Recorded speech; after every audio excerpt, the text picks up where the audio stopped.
Korean friends, I am Shivani and welcome to my channel introverts life. तो कैसे हैं आप सभी लोग।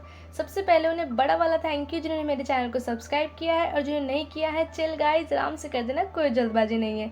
तो चलिए शुरू करते हैं हम अपने favourite Korean drama fated to love you के पार्ट 12 को। जैसे कि हमने लास्ट पार्ट में देखा था कि जो गुन है उसकी जो मेमोरी है वो वापस आ जाती है, एंड वो तभी किम मियोंग को देखने के लिए रेस्टोरेंट के पास पहुंचता है। एंड वो किम मियोंग को देखता है। किम मियोंग जो है वो अपनी सिस्टर के बेबी को मतलब साथ खेल रही होती है, एंड तभी जो गुन है वो उसे देख लेता है। एंड वो काफ़ी ज़्यादा गिल्टी फील करता है कि मतलब उसके मेमोरी की लॉस की वजह से उसने मतलब कि किम मियोंग को कितना परेशान किया।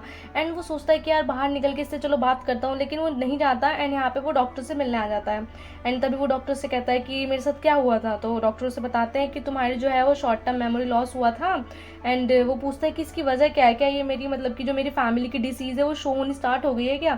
तो उसमें डॉक्टर बोलता है कि हाँ शायद जैसे तुम्हारे दादा को या तुम्हारे पिता को होने लगी थी, शायद ये इसी तरीके का कुछ है, लेकिन मैं श्योरली नहीं कह सकता। तो ये सुन के थोड़ा जो गुण है वो काफ़ी परेशान हो जाता है।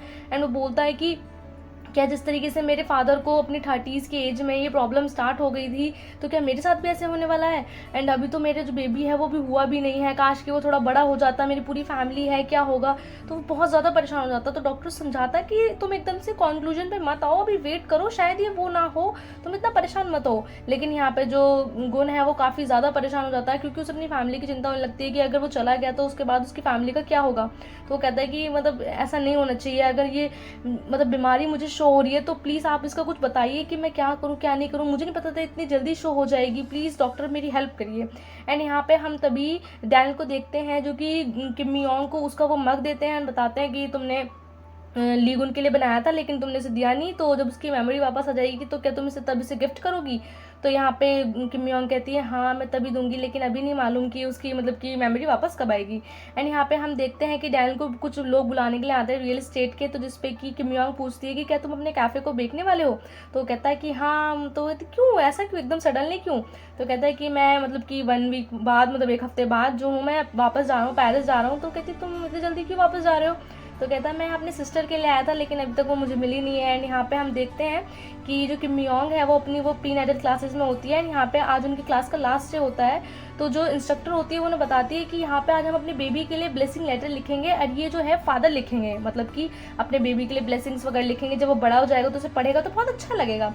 एंड यहाँ पे जो किम मियोंग होती है वो अकेली होती है, एंड यहाँ पे वो गुण बनकर खुद ही लेटर को लिखना स्टार्ट कर देती है कि मतलब काफ़ी कुछ सोचती है कि ये लिखो ये लिखो, और वो लिख नहीं पाती है। एंड तभी हम देखते हैं कि गुण वहाँ पर आ जाता है, एंड वो हमेशा की तरह जोर जोर के हंसने लगता है। एंड यहाँ पे इंस्ट्रक्टर हमेशा की तरह उसके हंसी को देख के डर जाती है। तो यहाँ पे गुण मियोंग को पता नहीं होता है कि जो गुण है उसकी याददाश्त जो है वापस आ गई। वो सोचती है कि वो बेबी के लिए ये सब कर रहा है। एंड यहाँ पे वो कहता है कि ऐसा करो, मेरी राइटिंग तो ख़राब है, मैं तुम जो जो बोलता हूँ तुम वो लिखो। तो कहती ठीक है। एंड यहाँ पे उसे बताता है कि दुनिया बहुत अच्छी है एंड तुम्हें प्लीज़ संभल के रहना, लेकिन वो कहता है नहीं ऐसी मतलब कि बचकानी चीज़ें नहीं, तुम्हें रियल चीज़ें लिखवाता हूँ। एंड यहाँ पे उसे बोलता है कि लिखो कि ये दुनिया बहुत हार्ड है, यहाँ पे रहना बहुत ज़्यादा मुश्किल है, एंड मतलब कि पैसा और वेल्थ से कुछ नहीं होता, तुम्हारे पास अच्छी हेल्थ होनी चाहिए, अच्छा खाना खाना, हेल्दी लाइफ जीना। तो किम मियोंग समझ नहीं पाती कि ये क्या क्या लिखवा रहा था। वो कहती है तुम ये सब क्यों लिखवा रहे हो। तो कहता देखो चुपचाप लिखो। तो कहती है हमें यहाँ पे बेबी के लिए ब्लेसिंग्स लिखनी है, तुम तो मतलब उसे डरा रहे हो। क्या डरा ना हो, ये जो है ये लाइफ की सच्चाई है। वो इस तरीके से बोलता है। तो कहती है तो उतना सीरियस मत हो। कहता है मैं सीरियस हूँ। एंड यहाँ पे हम देखते हैं जो गुण है वो किम मियोंग को फिर मतलब कि लंच के लिए लेकर आता है। एंड यहाँ पे किम मियोंग से बोलती है तुम्हें तो इसमें स्मेल आती है मतलब इस खाने में, ये लेकिन मुझे बहुत पसंद है, तुम्हें प्रॉब्लम तो नहीं हो रही है। तो फिर जो गुण है वो कहता है कि ये हमारा लास्ट टाइम है एंड तुम इसे आराम से खा सकती हो। तो समझ नहीं पाती कि यार ये क्या कह रहा है।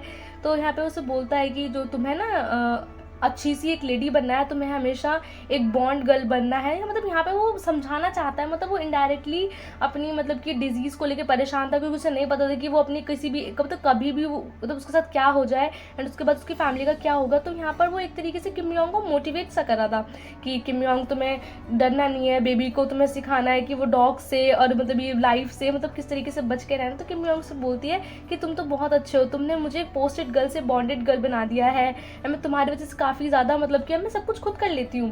तो कहता है कि हाँ। एंड फिर उसे बताती है किस तरीके से जैसे प्रिंसेस को तैयार करके एकदम नया नया कर देते हैं, तो तुमने हमेशा मेरे साथ गुण ऐसा ही किया, तुम बहुत अच्छे हो। यहाँ पे वो गुण की तारीफ़ करती है। तो उसे कहता है कि क्या मैंने तुम्हें कभी भी दुख दिया है? तो कहती नहीं, तुमने मुझे कभी नहीं रुलाया, क्या झूठ मत बोलो। तो फिर यहाँ पे वो कहती नहीं, तुमने मुझे कभी परेशान नहीं किया, मैं तुम्हारी वजह से कभी दुखी नहीं हुई। यहाँ पे किम योंग गुन को बोलती है। तो गुन कहता है यार तुम कितनी सीधी हो, मतलब कुछ तो तेज़ बनो। मतलब उसे बताता है कि देखो तुम्हें तेज़ बनने की कोशिश करनी है, तुम तो मेरी ही तारीफ़ कर रही हो। एंड यहाँ पे फिर वो उसे गिफ्ट में वही देती है जो उसने उसके लिए बनाया था, मतलब कप पर डैनियल का फोटो, सॉरी जो डैनियल से दिया था गुन का बना के वो देती है। तो यहाँ पे वो काफ़ी ज़्यादा खुश हो जाता है, कहता है कि तुमने मेरे लिए बनाया। तो उसे बताता नहीं है तब भी कि जो मेरी मेमोरी है वो बैक हो गई है, अब सब कुछ मुझे पुरानी चीज़ें याद है। तो यहाँ पे वो मतलब कि अपना मतलब बैठ के थोड़ा सा दुखी होता है, तभी जो सेक्रेटरी होता है वो पहचान जाता है कि कहीं ना कहीं मतलब कि जो गुण है उसकी जो याददाश्त वापस आ जाती है। तो खुश होने लगता है कि आपकी याददाश्त वापस आ गई ना सीओ, झूठ मत बोलना। तो कहता है कि हाँ आ गई। तो कहता है अरे ये बात तो मैं अभी फटाफट से मैम को बताता हूँ, वो कितनी खुश हो जाएंगे आपकी वाइफ की बातें सुन के। तो कहता है नहीं उन्हें मत बताओ। तो कहता है सर आप सरप्राइज़ देना चाहते हो क्या? तो कहते हैं नहीं सरप्राइज़ नहीं, मतलब मैं आप खुद बताऊंगा। तो वह कहता है ठीक है आप खुद बता दीजिएगा। एंड तभी हम यहाँ पे स्यारा को देखते हैं जिसे गुन ने बुलाया होता है बात करने के लिए। एंड तभी उसे बोलती है कि हाँ बताओ गुन क्या बात होगी। यहाँ पे स्यारा थोड़ी काफ़ी नर्वस सी होती है। तो उसे बताता है कि देखो मैंने तुम्हें सडनली बुला लिया, उसके लिए आई एम सॉरी, लेकिन मैं तुम्हें बताना चाहता हूँ कि अब जो भी था हम उसे ख़त्म करते हैं। स्यारा लेट्स ब्रेकअप एंड प्लीज़ परेशान मत हो। तुमने मुझे जो ज़िंदगी के 6 साल दिए हैं वो बहुत ज़्यादा ब्यूटीफुल थे एंड तुम्हारी कोई गलती नहीं है, सिर्फ इसमें मेरी गलती है। तो यहाँ पर स्यारा जो है वो रोने लगती है। तो कहती है कि नहीं ऐसा कुछ नहीं हो सकता है। यहाँ स्यारा काफ़ी ज़्यादा दुखी हो जाती है। एंड यहाँ पर वो पब में होती है एंड यहाँ पर डैनियल भी होता है। एंड डैनियल जो है वो पेरिस जा रहा होता है, तो अपने फ्रेंड से बात कर रहा होता है। तभी वो उसे जाने लगता है। तो स्यारा दिखती है, वो स्यारा को देखते पहचान जाता है कि यार ये तो वही लड़की है जो उस दिन गुन के साथ थी। एंड तभी वो उसे बोलता है कि आप, वो समझ जाता है कि गुन की वजह से परेशान है। तो वो बोलता है कि देखो किसी की वजह से परेशान नहीं होना चाहिए एंड प्लीज़ अपना ध्यान रखो। तो जिस पर स्यारा बोलती है थैंक यू फॉर एडवाइस, लेकिन मैं तुम्हारी एडवाइस नहीं ले सकती क्योंकि मैं जिस पेन में हूँ तुम्हें नहीं पता कि मैं किस पेन से गुजर रही हूँ। एंड प्लीज़ तुम अपनी एडवाइस अपने पास रखो। इस तरीके से उसे बोल के वहाँ से चली जाती है। तो डैनियल भी कुछ नहीं कहता, डैनियल भी उसको तो देखता रहता है। एंड तभी हम यहाँ पे देखते हैं कि जो डैनियल जो किम योंग के लिए जो एग्रीमेंट बनवाया था गुन ने, वो उसको रिवाइज करवा रहा होता है। तो यहाँ पे जो क्या नाम है हमारे लॉयर होते हैं वो उनको बता रहे होते हैं कि इसमें ये है मतलब कि आपके डिवोर्स के बाद ये हो जाएगा वो हो जाएगा। तो यहाँ पे जो गुन होता है वो उस डाइवोर्स को फाड़ देता है, कहता है कि नहीं ये वाला डाइवोर्स नहीं, पहले डाइवोर्स और सेकंड डाइवोर्स को मिला के नया डाइवोर्स बनाओ। तो कहता है नया डाइवोर्स एग्रीमेंट? तो कहता है हाँ, जिसमें कि ये हो कि सारी जो प्रॉपर्टी है मतलब वो हमारी 50-50 हो और मेरी डेथ के बाद भी वो मतलब रेशम बढ़ जाए। तो यहाँ पे लॉयर थोड़ा सा परेशान होता है, डेथ ये कैसी बातें कर रहा है। एंड तभी यहाँ पे जो स्यारा है वो किम योंग को मिलने के लिए बुलाती है एंड उसे बताती है कि मैंने तुम्हें मतलब कि मैं जो हूँ गुन से लास्ट टाइम मिली थी एंड तुम्हारी वजह से जो है हमारा रिलेशनशिप एंड हो रहा है, तुम्हारा तो वैसे भी डाइवोर्स हो रहा है एंड तुम मतलब कि उसकी मेमोरी वापस भी आ जाएगी तो क्या फ़ायदा होगा। तो मतलब यहाँ पे वो जो स्यारा है वो किम योंग को काफ़ी कुछ बताती है कि तुम्हारा डाइवोर्स हो जाएगा तब भी मतलब तुम्हारी वजह से जो गुन है वो ब्रेकअप ले रहा है, तुम्हें कुछ ना कुछ करना पड़ेगा एंड अपने divorce agreement low and please यहाँ से जाओ। तो थोड़ा डाइवोर्स एग्रीमेंट देख के जो किम योंग है वो काफ़ी ज़्यादा दुखी हो जाती है। एंड तभी उसे गुन का कॉल आता है एंड गुन उसे मिलने के लिए बुलाता है एंड वो सोचती है कि चलो यार मिला जाए। एंड यहाँ पे वो गुन से मिलने के लिए आती है एंड गुन से बोलती है कि हाँ बताओ। तो गुन कहता है तुम इतनी परेशान सी बुझी बुझी से कैसे लग रही हो, बीमार हो क्या? तो कहती नहीं मैं बीमार नहीं हूँ, बस थोड़ी सी परेशान हूँ, बताओ क्या हो गया। एंड तभी जो गुन है वो उसे गिफ्ट पैक देता है। तो उसमें जो वही मतलब कि जो उसने बेबी के लिए मग बनाया होता है वही होता है। तो कहता है कि ये जो मग है ये मेरे घर के एटमोसफेयर को शूट नहीं कर रहा, तो तुम इसे अपने पास रख लो। तो उसे बताता है देखो अब मैं चाहता हूँ कि जैसे तुम्हारी ग्रैंड मदर का मतलब मेरी ग्रैंड मदर का तुम्हारे लिए ग्रैंड डॉटर का लॉ था, मेरे लिए वाइफ का था, ऐसा करते हैं कि अब इसे ख़त्म करते हैं एंड मैं तुम्हें काफ़ी पैसे दूंगा जिससे कि तुम आगे जाके बेबी को मतलब सपोर्ट कर सको, मतलब चाइल्ड सपोर्ट एलिमनी वगैरह सब कुछ मिलेगा एंड यहाँ पे हम लोगों को अलग हो जाना चाहिए। तो यहाँ पे वो इसलिए ऐसा कर रहा था क्योंकि उसे पता था कि यार उसके डिजीज़ की वजह से आगे ना जाने क्या प्रॉब्लम हो जाए। एंड जो किम योंग है वो पूरी तरीके से उसके ऊपर सपोर्टेड है एंड उसकी जो बेबी है एंड इसलिए वो चाहता था कि किम योंग को दुख ना हो, इसलिए वो अभी से ही अलग होना चाहता है। तो यहाँ पर किम योंग बोलती है कि गुन तुमने हमेशा मेरे साथ अच्छा किया है, मैं मतलब इस चीज़ों को नहीं भूलूंगी, लेकिन मुझे कोई एलिमनी वगैरह नहीं चाहिए। जैसे तुमने हमेशा मुझे सपोर्ट किया है, हमारी पहली मीटिंग तो वो सब कुछ उसे बताती है कि क्या हमारे बारे में क्या हुआ, किस तरीके से हमने हार्ड टाइम को फेस किया। तो जिस पे गुन बोलता है कि देखो अब इन बातों को याद मत करो एंड प्लीज़ किम योंग इन सब चीज़ों को भूल के अब हमें अलग हो जाना चाहिए एंड सिर्फ 3 महीने तो हुए हम एक साथ रहते रहते। तो यहाँ पे किम योंग काफ़ी चुप हो जाती है, कहती है कि हाँ वैसे तो तुमने अपना मतलब कि बता ही दिया है, लेकिन मैं तुम्हें खुद ही बताने मतलब यहाँ तो मैं यही कहने आ रही थी कि चलो ब्रेकअप कर लेते हैं। एंड यहाँ पे गुन को भी थोड़ा सुन के अजीब सा लगता है। एंड यहाँ पे दोनों मतलब एक साथ जा रहे होते हैं, मतलब एक तरीके से उनका लास्ट टाइम होता है ये साथ में। तो यहाँ पे जो गुन है वो फिर से उसे बताता है कि देखो किम योंग, ये जो हमारी लाइफ थी बस इसे यहाँ ख़त्म करने की कोशिश मत करना।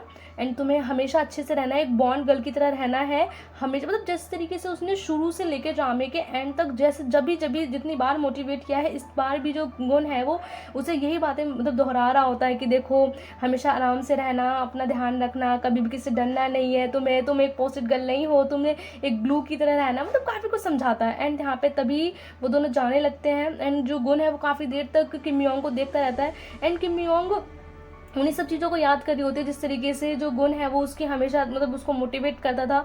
एंड यहाँ पे वो दोनों एक दूसरे को बाय करते हैं, तभी जो गुण है वो भी जाने लगता है। ये देख के किम योंग थोड़ी सी मतलब सैड सी हो जाती है। एंड वो सोचती है वो कि यार नहीं, मुझे गुण को रोकना चाहिए। वो कभी तभी गुण को आवाज़ लगाने लगती है कि गुण रुको, गुण रुको। एंड इस तरीके से उसकी और भी सारी मेमोरीज़ को याद करने लगती है, लेकिन गुण सुनता नहीं है, कहता नहीं यार मुझे पीछे नहीं देखना, मुझे पीछे नहीं मुड़ना। लेकिन तभी जो हमारी किम योंग है वो इस तरीके से मतलब उसको आवाज़ लगाई रही होती है। एंड यहाँ पे उसका एक्सीडेंट हो जाता है कार से। तो गुण समझ नहीं पाता कि क्या हुआ, लेकिन जब वो मुड़कर देखता है तो यहाँ पे जो किम योंग है उसका एक्सीडेंट हो जाता है।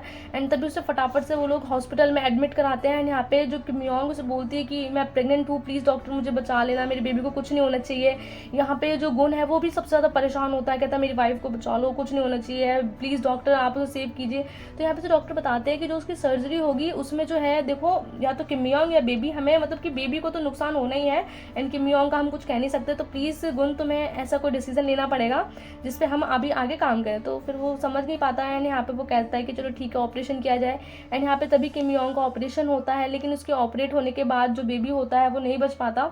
एंड यहाँ पे किम योंग को जब होश आता है तो वो गुण से पूछते हैं कि क्या हुआ, मेरे बेबी को क्या हुआ, बेबी ठीक तो है ना। तो जिसपे कि गुण उसे कुछ नहीं कहता है, कहता है कि पता नहीं। तो ये कहती है तुम जवाब नहीं दे रहे यानी कि बेबी को कुछ हुआ है। मतलब वो काफ़ी ज़्यादा दुखी हो जाती है, वो बहुत रोने लगती है। तो यहाँ पे जो गुण है उसे संभालने की कोशिश करता है, बट जो किम योंग समझ नहीं पाती है। वो कहती है मुझे नहीं पता, मुझे मेरा बेबी वापस चाहिए, मुझे गैडुंग वापस चाहिए, प्लीज़ गुन, प्लीज़ गुन। इस तरीके से वो करती रहती है। तभी उसकी मॉम आ जाती है तो कहती है कि क्या हुआ क्या हुआ। तो उसकी मॉम उसे समझाने की कोशिश करती है कि मॉम मेरा जो बेबी है वो चला गया, प्लीज़ मॉम मेरे बेबी को वापस लाओ।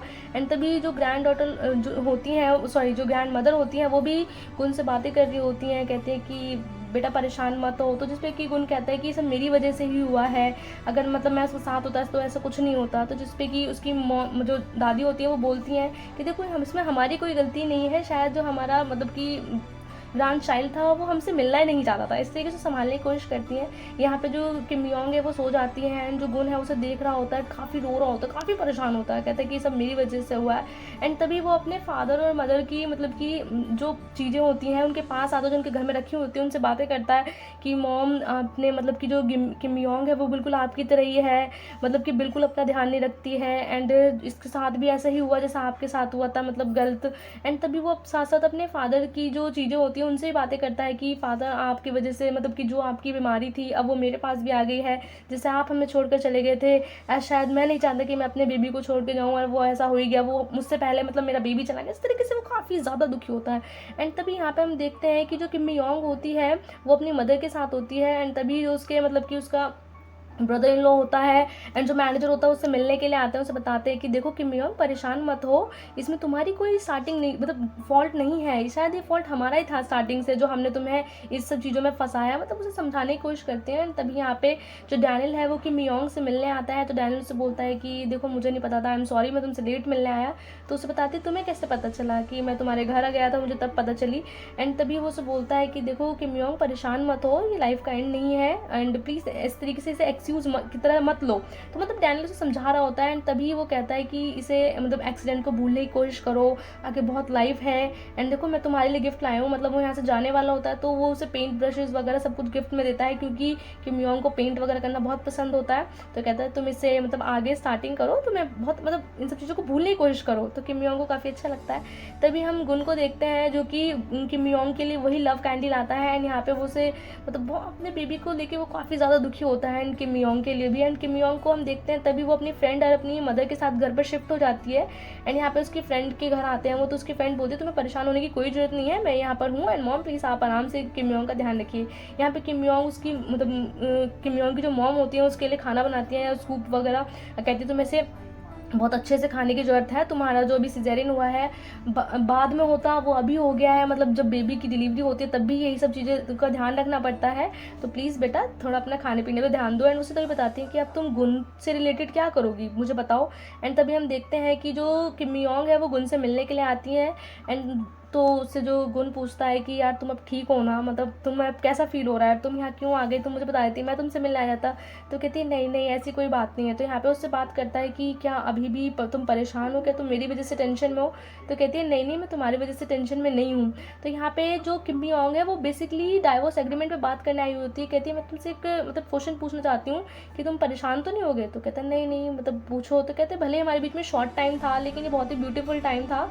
एंड अब जब बेबी ही नहीं रहा है तो हम इस एग्रीमेंट को कैंसिल करते हैं। तो कहते हैं एग्रीमेंट को कैंसिल क्यों करते हैं, मैं तुम्हें 50-50 मैं तुम्हें सब एलिमिनी वगैरह सब कुछ दूंगा। तो कहती है नहीं मुझे कुछ नहीं चाहिए, जब बेबी ही नहीं रहा तो मतलब मैं क्यों कुछ रख के क्या करूँगी। तो यहाँ पे थोड़ा सा गुण जो है काफ़ी सैड हो जाता है। एंड तभी जो कि मियोंग है वो अपने आखिरी बार घर में आती है अपनी कुछ चीज़ें लेने के लिए। एंड वो वही सब देखती है जो उसने बेबी के लिए सजाया था सामान, और वो बुक लिखी थी। एंड वो सब पढ़कर काफ़ी ज़्यादा रोती है, बहुत ज़्यादा बेचारी मतलब काफ़ी ज़्यादा दुखी होती है अपने बेबी के लिए कि बेटा मुझे माफ़ कर दो, मैं तुम्हें मतलब ठीक से नहीं रख पाई, एंड कब तुम वापस आओगे, इस तरीके से काफ़ी रोने लगती है। एंड तभी यहाँ से वो जाने लगती है, जो ग्रैंड मदर है उसे रोकने की काफ़ी कोशिश करती है पर वो कहती है नहीं मॉम मुझे जाने दीजिए। एंड यहाँ पर जो उसकी सौतेली माँ है वो उसे वही पिकल्स देती हैं जो उसने बनाए थे। एंड यहाँ पर जो उसका सौतेला भाई होता है वो काफ़ी दुखी होता है कि तुम परेशान मत हो, हम उनको मिलके हम दोनों मिलके मारेंगे, उसने तुम्हारे साथ ऐसा क्यों किया। तो कहते हैं नहीं नहीं इसमें गुण की गलती नहीं है। एंड यहाँ पे जो किम योंग है वो चली जाती है। एंड फिर हम देखते हैं कि किम योंग जो है वो डैनियल से मिलती है, तो जिस पे वो बताती है कि तुम कब जा रहे हो। तो डैनियल बताता है कि मैं परसों जा रहा हूँ। तो फिर उससे बताता है कि किम योंग मुझे तुम्हें कुछ बताना है। एंड ये मतलब उसे कुछ पासेस वगैरह देता है, एक मतलब पेरिस में कोई कॉलेज होता है उसका। तो कहते हैं तुम मुझे क्यों दे रहे हो।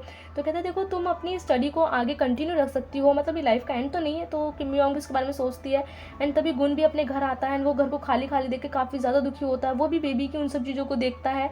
एंड तभी वो मतलब कि गुण जो है वो किम योंग की मदर से मिलता है। तो यहाँ पे किम योंग की जो मदर होती है वो उसके सभी पैसे वापस कर देती हैं। तो कहता है इसकी क्या ज़रूरत थी। तो किम योंग की मदर बोलती हैं कि बेटा देखो अब हमारे बीच में सब कुछ जो था वो ख़त्म हो चुका है, बस एक चीज़ जोड़े रखी थी वो थे ये पैसे। एंड अब मैंने तुम्हें ये भी वापस कर दिया, अब हमारे बीच में शायद ही कोई रिलेशन बचा होगा, अब हम दोनों एक दूसरे के लिए स्ट्रेंजर हैं। तो यहाँ पे जो गुण है वो पूछता है कि मॉम प्लीज़ आप मुझे, मैं एक बार मतलब किम योंग से आखिरी बार मिलना चाहता हूँ, प्लीज़ बता दो। तो उसकी मॉम बताती हैं कि किम योंग तो जो है वो आज कंट्री छोड़कर जा रही है। एंड यहाँ पे हम देखते हैं जो किम योंग है वो डैन के साथ पेरिस जा रही होती है। एंड यहाँ पर वो सभी वो बातें सोचती होती है जो उसके साथ स्टार्टिंग से लेकर अब तक किम योंग और गुन के बीच में हुई थी।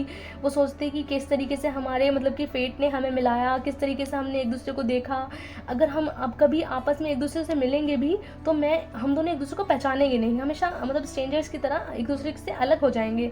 तो यहाँ पर वो सब चीज़ें सोच रही होती है। एंड जो गुन है वो काफ़ी परेशान होता है। एंड गुन जोर की आवाज़ लगाता है स्नेल स्नेल, लेकिन जब तक किम योंग जा चुकी होती है। फिर हमें 3 साल बाद का सीन दिखाया जाता है कि जहाँ पे 3 साल बाद हमें किम योंग दिखाई जाती है जो बिल्कुल चेंज है, उसका हेयर स्टाइल लुक सब कुछ चेंज है। यहाँ पे हम गुन को भी देखते हैं। एंड यहाँ पे वो दोनों एक दूसरे को एयरपोर्ट पे क्रॉस करते हैं, बट किम योंग जो है वो गुन को पहचान नहीं पाती, लेकिन थोड़ा थोड़ा गुन समझ जाता है कि यार ये तो कोई है जानी पहचानी सी। एंड यहाँ पर लेकिन वो पूरी तरीके से एक दूसरे से मिल नहीं पाते। एंड यहाँ पर जो है ड्रामे का एंड हो जाता है। एंड फिर हम डैनियल को भी देखते हैं जो कि किम योंग को लेने के लिए आया होता है। एंड अब हम अगले एपिसोड में देखेंगे कि नेक्स्ट एपिसोड में क्या होगा, किस तरीके से किम योंग एंड गुन की लाइफ चेंज होगी। Thank you for watching guys, bye bye.